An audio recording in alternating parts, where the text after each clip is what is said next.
This is the easiest Filipino snack that you can ever make. Banana cue. Today, gagawa tayo ng paboritong merienda.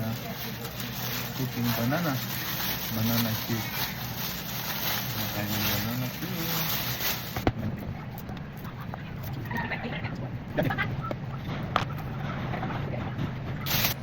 At brown sugar. Lalagyan na natin.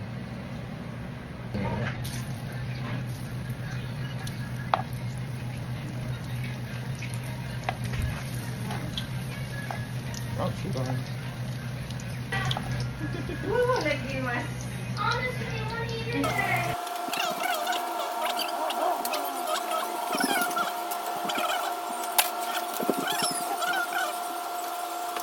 Ganun yung kalakas yung low heat lang para hindi umusok at lalagyan na natin sa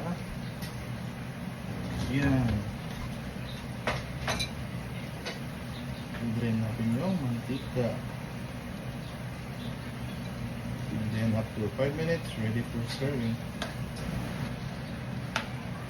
Madaling lutuin.